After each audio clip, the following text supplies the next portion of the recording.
Can we talk for a minute about our Integrating Heart and Mind workshop? Absolutely. I'm excited. It's coming up in the fall of 2024. I'm so excited. We changed the format to make it more accessible to people with like work schedules and personal schedules. And so this time we're going to do it 3 hours on a Friday afternoon or evening, depending on where you're at, and 5 hours on Saturday for 2 different weeks in September. Yeah, it's so great. Like if you're finding yourself stuck in like sticky bad patterns or having communication issues or something like that, or if you want to just like get closer and trust yourself or your partner more, this is the workshop for you. Yeah, and individuals are welcome, couples are welcome. If you're interested in really thinking through how to serve yourself well inside of your relationships, then we've built a workshop that will support you in finding the ways that are just right for you. To sign up, head over to our website at whydoesmypartner.com/events. We hope you'll join us. Join us for our exciting new workshop, Integrating Mind and Heart, a brain-savvy workshop that transforms your relationships. It's this September 2023, and in this workshop, we'll help you explore what holds you stuck and to understand and experience how your wildly efficient brain moves fast to protect you when you sense danger. The skills and tools we cover in this workshop will help you develop practices that support your capacity to spend more time in those integrated states that promote relational connection.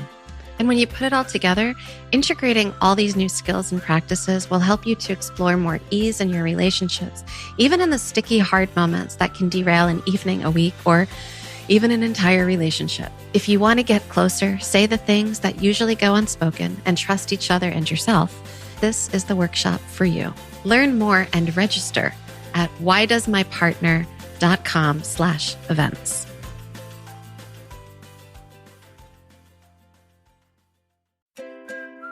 Welcome to the Why Doesn't My Partner podcast.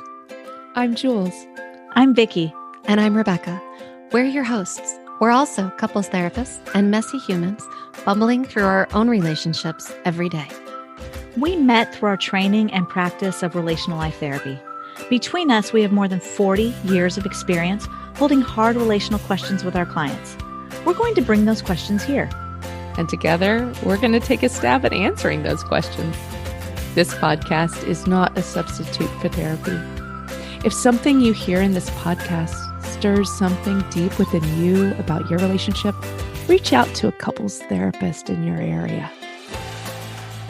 In this episode, we're answering, why doesn't my partner read my mind? I love this question. I think I hear this question so often in my therapy office, like not directly in these particular words all the time, but energetically. For sure. Yeah. Mm-hmm. Yeah, there's sometimes it'll come out like if they really knew me, they would get that this was what I was thinking, or they would know this is what I was feeling. Or I shouldn't have to say it. Why do I have to say it? Why do I have to ask? Yeah. Mm-hmm. Yeah. Can I tell this funny story? Of course, please. Okay. So when my youngest was probably about like 5 years old, she had this like amazing, one of those like big, huge, over the top tantrums where she was like, on her back on the floor, sobbing, like her hair is all wet, the tears are in her ears, like one of those big, huge cries. Yeah. And it was probably over some food or something like that. And she was like, why don't you know what I want? And my reply was something like, you need to use your words. Mm-hmm. I think of this with this kind of question all the time because we need to be really direct. We need to speak up and say, this is what I want, or this is what would be helpful to me, or this is what I need right now. And when we don't do that, like when my daughter doesn't tell me, I want an apple, but I don't want it whole, I want it cut up, or I want it cut, but I don't want it cut that way. It's kind of crazy making on the receiving end. We don't quite know what to do. And no, we can't read minds. Yeah. So why can't my partner read my mind is because they can't. Literally. And there's I'm going to talk about grief again. I'm the grief lady, man. I'm going to talk about grief because there was a time when you did not have to speak your needs. Yeah. And it was when you were really little. And then the needs were really simple. They were for safety and shelter and warmth and food And cleanliness and soothing, rocking when I'm upset. Comfort. And yeah, they're super simple. Yeah. Feeling like somebody answers me when I cry. So these are super, super simple needs.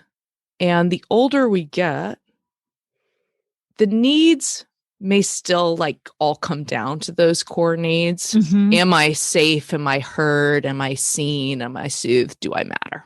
Right? Core 5 needs. So they're still all based in that, but how we meet them gets more and more and more complicated as we get older. Yeah. And a 5-year-old has way more complex needs, like the apple should be cut in half slices, peeled, but only for half the apple. And then by the time we get to be 40 or 50 or 60, the way we're meeting those is way more complex. And so I don't think we can expect actually that our partner's going to be able to know what it is that's going to meet this need now. And that's so painful because that's what we want. Yeah. Well, it would be a lot easier, but let's talk about why we want it. Okay. So the reason I would want you to read my mind, in addition to that would be fun. Well, the reason I want you to read my mind is because I really want to be known by you. Of course. And not only do I want to be known by you, but I want to feel like you really care to know me. Yeah. And what's funny about that is we're attaching that you care to know me and that you do know me to mind reading, which is super weird because we don't do that. I've never yet been able to read anybody's mind. I'm not psychic, so I'm not one of those people. So I just can't do it. And so what I think this does is it helps me avoid vulnerability. Yeah, of course it does. Yeah. You know what I would say to whoever is asking this question, or to all of us when we ask this question? I was going to say, because I ask this question all the time. Yeah. is how well do you do that? So whatever it is that you're wanting your partner to do for you without you asking, how well do you do it on the other end? Yeah. Do you mind read?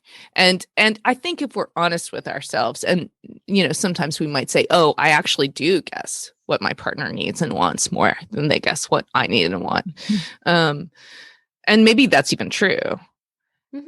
And I think the skill you're talking about here is such an important skill, and I want us to be using it all the time. And in my language, we tend to call it U-turning.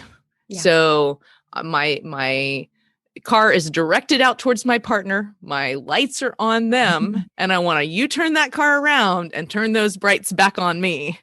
And just check that out. Is what I'm asking for something that I also give? Or another question is, why is it that I would want that? So, of course, we want to be known by a partner, but what that requires is vulnerability. It requires me to put myself out there and say what it is I want. And of course, that's scary because my partner could say no. Or that's the part right there, is that if my partner knows what I need, I don't have to face rejection because they already know.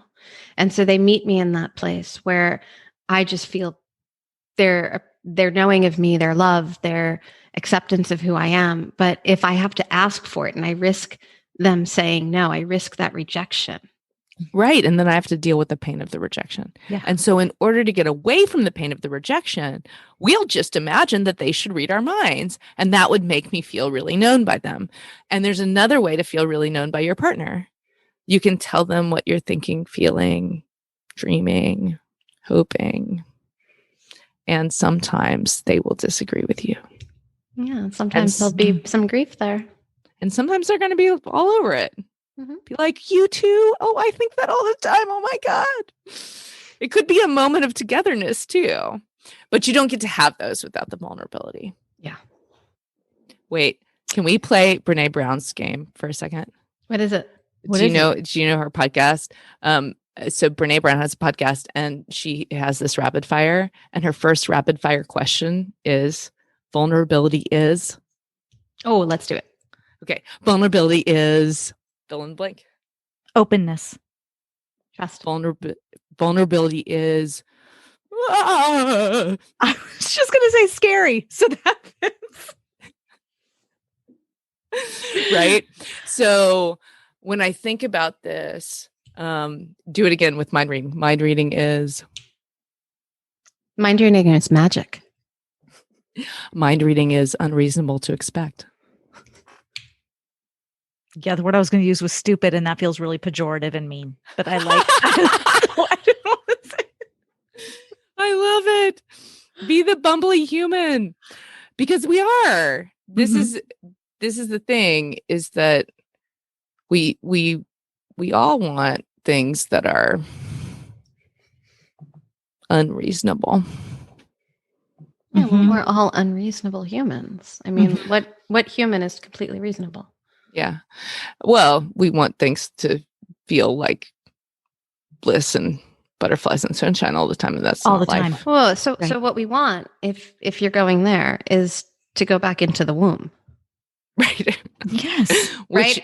Oh my gosh, so true. Yes. Which then, like, that's where the mind reading happened, because nobody had to read anybody. You know, like, the body just did what it needed to do, and you got what you needed, and you were warm and you were fed, and yeah. Yep. And every need was met. Every need was met. And so here we are as grown without adults. doing anything. Without doing anything. Yeah. And so since that moment, since you were in the womb, since you've exited the womb, your life has been a series of griefs. Disappointments. We have such a pleasant podcast here. I'm like, isn't this uplifting? But seriously, hold on 1 second, because I think this is, it is pleasant and it isn't pleasant because it's kind of facing reality. But yes, also, I think this is what adult love relationships are all about. We're trying to get back to that oneness. Mm. Yeah. And the truth is you won't get there. That's not actually there. I'm going to take that back a little bit, because I think there are moments in lovemaking that can actually feel like that. There are moments in holding each other through something really hard that can feel like that, but it's only going to be a moment. Yeah, they're fleeting. Mm-hmm. But I want to give a shout out just for vulnerability and facing grief, because if we're willing to do it, that's where the gold is. Yeah. So without vulnerability, there is no open-heartedness. Without vulnerability, there is no closeness. And so when I ask my partner to be a mind reader, actually what I'm saying is I would rather have this a little bit easier or feel like my needs are met without me working or risking. But what I'm going to lose is an opportunity to be open-hearted and to risk and ultimately to be met. Yeah. Mm-hmm. I think that meeting, that opportunity to meet is, it can be profound when we learn how to cultivate that space. And that's, I think, what we're really talking about, is how can I create an opportunity for you to meet me, as opposed to expecting that you're already going to be there. Beautifully said. Mm-hmm. So thanks for joining us, and we'll see you next time. Be vulnerable, y'all. Mm-hmm. Bye. That wraps up this week's episode. Join us again next week for another Why Does My Partner? We hope that you continue to listen wherever you get your audio, and that you'll follow the show. To go deeper, join us at our bootcamp. You'll find the next date at whydoesmypartner.com.